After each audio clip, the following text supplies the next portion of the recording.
Boston Fire and American Revolution. The second one, Boston Snows from 1848. That was the third one from 1846.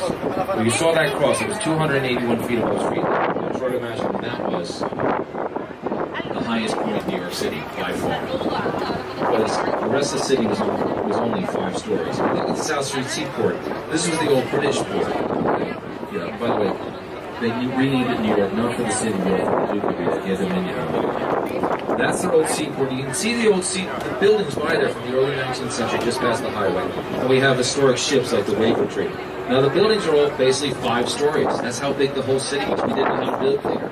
Also, we didn't use elevators, so everything was forget the elevator, forget the elevator. Now you notice the mass of the ships, though. The sailing ships have mass much bigger.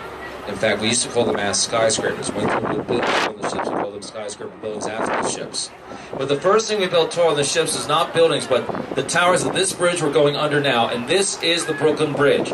This is the first bridge built over the East River. Opens in 1883. Pretty late in the day for a bridge, but remember, we're the biggest and busiest port by the early 19th century. And the Waver Tree back in the South Street Seaport, that's how big the ships were, the sailing ships. Any bridge that went over the East River had to go in one giant leap so the master ships could fit underneath. No one could build a bridge this long and this high until someone invented something we now take for granted. That's the steel cable that holds up that bridge. Someone invented steel cable. That someone was John Augustus Roebling. He's the guy who designed that bridge. Longest bridge in the world when it opened up in 1883, 1,595.5 feet. Using steel cables to hold up a span, and steel girders to build towers taller than any building had built before. Now the thing is, you didn't see steel girders there because no one had done that before, and people were freaked out of the idea. You made weapons out of steel, not buildings. So the Roeblings had to hide the steel within stone. When we watched it go up, we saw the steel was working. It took 14 years to build the bridge. When the project started, it's still a 5-story city. Before the bridge is done, we're building our first skyscraper building. Using steel girders to build taller, steel cables to now hold up elevators, so you can put them in buildings for people. We break through the 5-story limit because of the steel technology first used and proven by the Brooklyn Bridge. As time goes on, we trust the steel more, because now we're moving under the Manhattan Bridge. And this is a later bridge. Now you can see right through the towers of this blue bridge, the Manhattan Bridge. So you might think, well, it's not as sturdy as the Brooklyn Bridge. Well, think again. When I'm doing a tour on a bus, I can't take the bus over the Brooklyn Bridge. It's too heavy, it's not allowed. Nothing bigger than man. I can take the Manhattan Bridge, though, with this, skinny as it looks, and it vans, buses, trucks, double-decker buses, and subway trains can go to the Manhattan Bridge. It is less material, those towers are less material, but it's more steel. Brooklyn goes 8% stone, 20% metal, this is 8% metal, 20% stone. So there's a whole lot more. And also, we weren't worried about subway trains when we built the Brooklyn Bridge because we didn't think about subway trains till we saw the steelwork. The Brooklyn Bridge makes the subways possible too. And then we have the Williamsburg Bridge up there, okay? All right, by now you're probably trying to figure out how do I keep these neighborhood on the planet so they can live in your neighborhood. That's not how bridges get built. So before any of this could happen, well, New York had to go from being just Manhattan to 5 boroughs. This happens 15 years after the Brooklyn Bridge opens up, 1898. And that's when Manhattan, let's be honest, takes over Staten Island. And they did that because there were more residents in Manhattan, the smallest of the 5 boroughs in the area, than the other 4 boroughs put together. And then we start to build. Williamsburg Bridge 1903, first subway in Manhattan 1904. Queensboro Bridge up there in 1908. Manhattan Bridge 1909. By 1908 we're building tunnels underneath the East River. By the time we get to Williamsburg, by this point now, we have crossed 5 subway tunnels. Oh, this part all happens within about 15 years after it started. Yeah, nothing happens that fast. But it worked because New York was the biggest city in the country then. It's still the biggest city in the country. It's still the biggest city, not because of Manhattan, because now Manhattan has 700,000 plus residents in 1800. Almost the population of San Francisco. Brooklyn is a number of 6 million. That would be the 4th largest city in the United States in the split over. And the most weird because that's the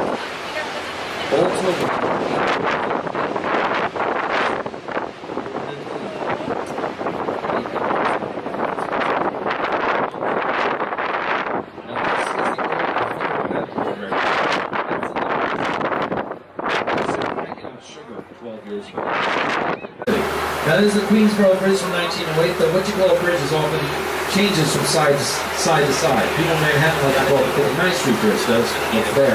People in Queens call it the Queensboro Bridge, which was the official name But then we renamed it a few years ago after former Ed Koch. But you know what that means? People Queensboro, but it's being called the BMW. Again, no offense to Ed. This was a whole weird wave of renaming perfectly well-named things after aging politicians. And then we watched the Asian politician die within a year of receiving the honor. I really think it was just a way of finishing it off. Now, to get from Manhattan to Roosevelt Island, in the old days, a trolley used to take you over the Queensboro Bridge to Welker Island. There was a station in the middle of the bridge to take you down. That closed. We now have a subway there. That's more recent. So what we do, see those wires? A tram still runs from 2nd Avenue over to Roosevelt Island. You want to ride that tram? Use your Metro card. Same thing gets you on the subways and the city buses will get you on there. Although if you've watched a lot of movies, I heard someone mention Spider-Man, or you could talk about Nighthawks. It's a favorite target for supervillains. They're always hijacking it. I don't know why. It doesn't have a lot of cost. Actually, we're in a lot of movies. We now play other cities. You're going to see what it's this new model for taking industrial neighborhood, make it popular with the artists, but then making it much more neighborhood. So we've done that in other places since then. It usually started by the artists because when they get pushed out, they don't find new place where they can make art. Now, first it was easy. There's a building about their property. Keep looking right past the Horizon building. See that building's got some scaffolding with a pointing green roof? That is the Woolworth building. That was the tallest building in the world in 1913. More importantly, it was the first skyscraper designed to light up at night. Opening ceremonies had President Woodrow Wilson flip a switch. 80,000 lights came at once. Wilson did this even though he was not in New York at the time. He was down in Washington, D.C. He flipped that switch by clicking a telegraph. Telegraph, the great-great-great-grandfather of Twitter. And that building with the bigger green roof with the ornamental lantern on top, that's 40 Wall Street. So you just passed the Brooklyn Bridge. That was built in 1930 for the Bank of Manhattan. And most importantly, that was built at the same time as the Chrysler Building. This was built by rival architects, William Van Allen from Chrysler Building, H. Craig Severance from 40 Wall Street. And this is when New York City had the title of tallest building in the world, and they desperately wanted their building to win that title. You didn't get money or anything for this, but you got bragging rights. That's worth fighting over. Now, complicating this fight, we used to have a weird law in New York City. The law said that all leases had to begin and end on May 1st. Let's think that one through.